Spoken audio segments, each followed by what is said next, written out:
أسطورة كسر الضلع، قصة خرافية اخترعها الشيعة الإمامية، دين يعيش على المظلوميات واللطم والغلو في آل البيت والطعن في الصحابة. ولهذا أعدى الشيعة في إيران مو أبو بكر ولا خالد الوليد، عمر، دائما عمر، يلعن عمر. ليش؟ ورتبوا عليه شنو؟ أنه كسر ضلع الزهرة حتى يطوه في طابع ديني. فما هي قصة كسر ضلع الزهراء؟ القصة باختصار كما يزعم الشيعة أن أبا بكر لما تولى الخلافة امتنع علي من البيعة ومعه جماعة من بني هاشم والزبير بن العوام، واجتمعوا في بيت علي، فذهبوا إليهم ليجبروهم على بيعة أبي بكر. فلما وصلوا إلى البيت طرقوا الباب، فجاءت فاطمة رضي الله عنها لتفتح الباب، فدفع عمر الباب، فدخلت المسامير في صدرها وكسر ضلعها وأسقط جنينها. هذه الخرافة والأسطورة التي كانت بمثابة القوت الذي يغذي التشيع ويهيج جهلة الشيعة على بغض الصحابة والانتقام من أهل السنة، لأنهم يحبون هؤلاء الصحابة. فهذه الأكذوبة والأسطورة أول من تحدث عنها كتاب سليم بن قيس الهلالي. سليم الهلالي هذا النجدي المؤمن الشاب اللي جاء للمدينة ودون. ليش ما تقرأوا كتاب سليم؟ قال سليم: قلت يا سلمان هل دخلوا ولم يكن استئذان؟ دفعوا الباب ودخلوا. في الواقع هم لما جاءوا إلى باب الزهراء سلام الله عليها وأحست بهم، أمير المؤمنين مريد يظهر حتى لا يصطدمون به، وزهراء وقفت في وسط الدار ما فتحت الباب وقالت: يا رسول الله ماذا لقينا من ابن أبي قحافة وابن الخطاب بعدك؟ يا عمر جئت لتحرق دارنا؟ قال: نعم.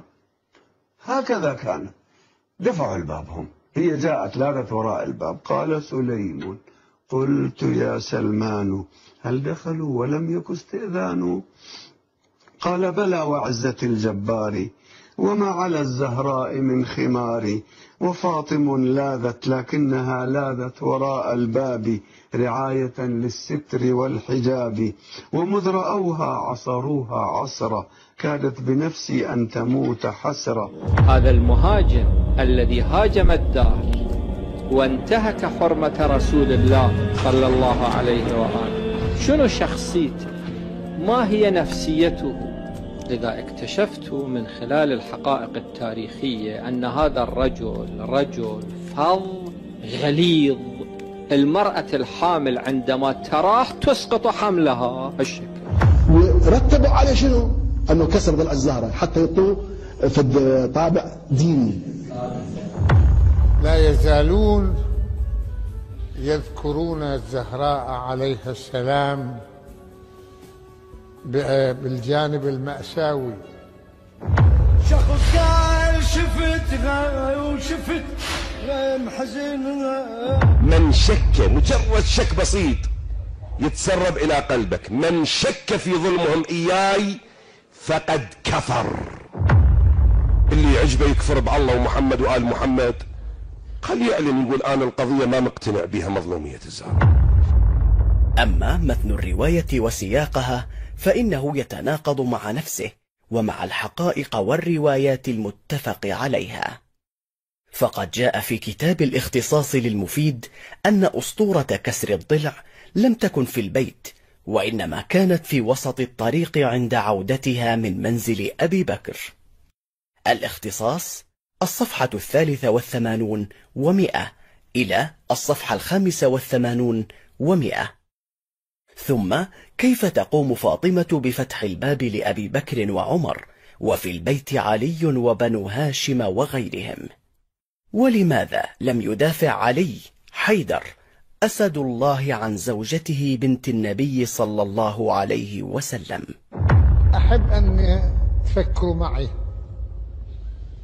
إذا هجموا على الزهراء شو دور الإمام علي؟ الإمام علي جبان.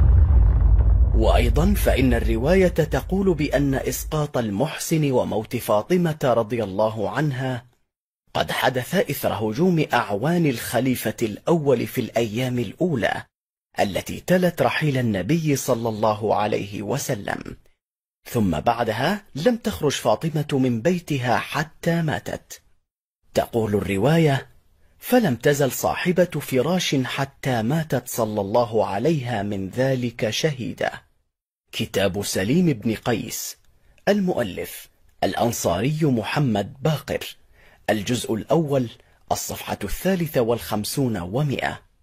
بل لقد صرح الشيخ النقدي بأن إسقاط المحسن كان في نفس اليوم الذي تم فيه الهجوم وحرق الباب، وذلك لما قال: وأسقطته يوم أحرقوا باب دارها.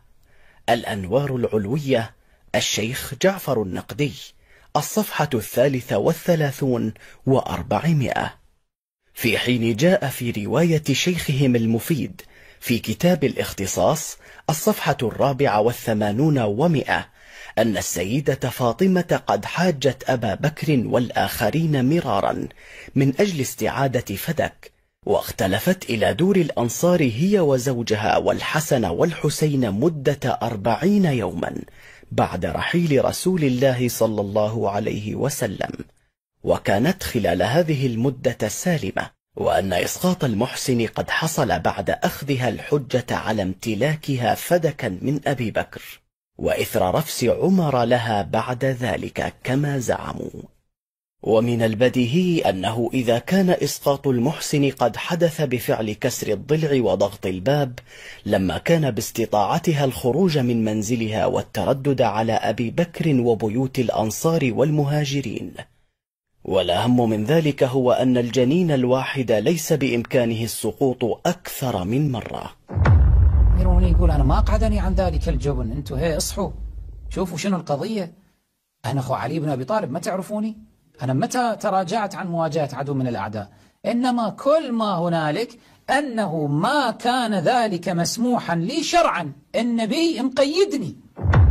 بعد كل هذا نقول: هل من الممكن عقلا أو شرعا أن يأمر النبي صلى الله عليه وسلم عليا بألا يدافع عن زوجته ويفعل بها هكذا؟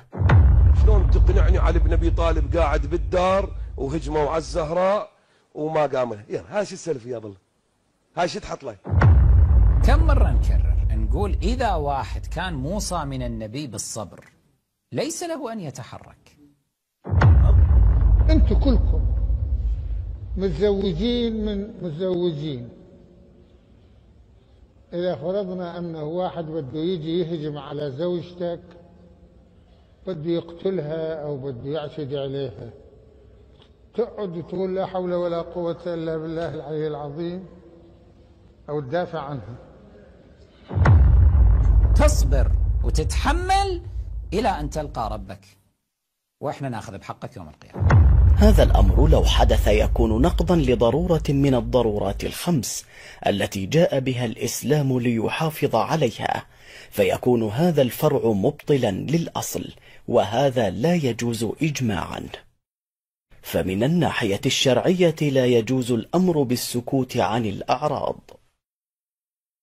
وأما عقلا ونخوة فحاشا للنبي صلى الله عليه وسلم أن يأمر بهذا، وكذلك حاشا عليا رضي الله عنه أن يقبل ذلك في زوجته وفي بضعة رسول الله صلى الله عليه وسلم. إذا ما دافعت عن زوجتك شو بيقولوا الناس عنك؟ هذا واحد. اثنين، لم يكن علي وحده في البيت، كان هناك جماعة من بني هاشم، حتى قيل أنه زبير ابن عمة الإمام علي خرج مسلطا سيفه إلى الخارج، ما كانوا داخلين للداخل. هؤلاء أيضا يتركون الزهراء، هذا بيكسر لها ضلعها وهذا ينقصها بالسيف وهذا ما يدخل البسمار بصدرها مثل ما بيقولوا بسمار هيك مزنجر، ما بعرف هذا معقول؟ هذا فكروا. هذا اللي حصل. الإثم على الأمة لا على علي عليه السلام، الأمة هي التي خذلت عليا. فهذه الأكذوبة والأسطورة أول من تحدث عنها كتاب سليم بن قيس الهلالي، وهذا الكتاب وصل إلى الشيعة من طريق أبان بن أبي عياش. هل الروايات التي يذكرها خطباء المنبر وبعض الكتاب عن كسر عمر لضلع السيدة فاطمة عليها السلام صحيحة برأيكم؟ السائل من مقلدي الخوئي يريد أن يعرف رأي الخوئي في روايات كسر ضلع فاطمة من قبل عمر، هل هي صحيحة برأيكم؟ رأي السيد الخوئي معروف ومبين في كتبه وأبحاثه ودروسه. روايات كسر عمر لضلع فاطمة ليست صحيحة، ليست صحيحة، هذا هو رأيه، مبين في معجم رجال الحديث وفي أبحاثه ودروسه، هذا الأمر مبين. ما جاء من روايات إن كان في كتاب سليم بن قيس أو في دلائل الإمامة، وهما المصدران الرئيسان الأساسيان لهذا الموضوع، الروايات الواردة في هذين الكتابين بخصوص كسر عمر لضلع فاطمة روايات ضعيفة عند السيد الخوئي، وضعيفة إلى أبعد الحدود. شاهد ماذا يقول المرجع الشيعي كمال الحيدري. الشيخ المفيد أعزائي التفتوا جيدا في كتابه تصحيح اعتقادات الإمامية، موسوعة الشيخ المفيد رقم 5 تصحيح اعتقادات الإمامية، في الصفحة 149 هذه عبارته، يقول: وأما ما تعلق به أبو جعفر يعني الشيخ الصدوق من حديث سليم الذي رجع فيه إلى الكتاب المضاف إليه برواية أبان بن أبي عياش، فالمعنى فيه صحيح، يعني ما ذكره صحيح لأن توجد شواهد، غير أن هذا الكتاب غير موثوق به ولا يجوز العمل على أكثره. التفت جيدا، المعنى الذي استند إليه الشيخ الصدوق من كتاب سليم صحيح لأنه توجد شواهد أخرى، أما نفس الكتاب لا يمكن إذا انفرد بأمر أن نقول هو حجة. يقول: وقد حصل في الكتاب تخليط وتدليس. هذا الكتاب أقدم وثيقة وأهم وثيقة، والوثيقة الوحيدة التي بأيدينا التي تثبت الجريمة وتثبت الظلام وتذكر لنا التفاصيل فيما يرتبط بظلامة الصديقة الكبرى صلوات الله وسلامه عليها.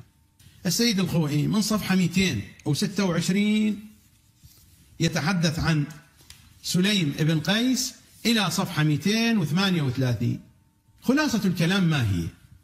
هذا الكتاب كتاب سليم بن قيس، هذا الكتاب نستطيع أن نأخذ منه الروايات أو لا، رواياته صحيحة أو لا. الخلاصة هنا في صفحة 237: وكيفما كان، مرت تفاصيل وإشكالات وردود ودفوع، وكيفما كان فطريق الشيخ يعني الشيخ الطوسي إلى كتاب سليم بن قيس بكلا سنديه ضعيف، فالكتاب ضعيف، رواياته ضعيفة ليست صحيحة برأي السيد الخوئي.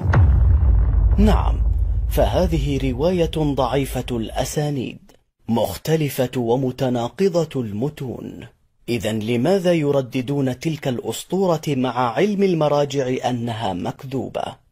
لا شك أن هدف المراجع من هذه القصة المزعومة هو زيادة الحقد والكراهية لعمر بن الخطاب رضي الله عنه ولجيل الصحابة الذي سكت بزعمهم على إيذاء البضعة النبوية الشريفة، وما هذه إلا خرافات لم يعرف التاريخ لها وقوعا عمليا إلا في رؤوس الحاقدين على الإسلام والمسلمين.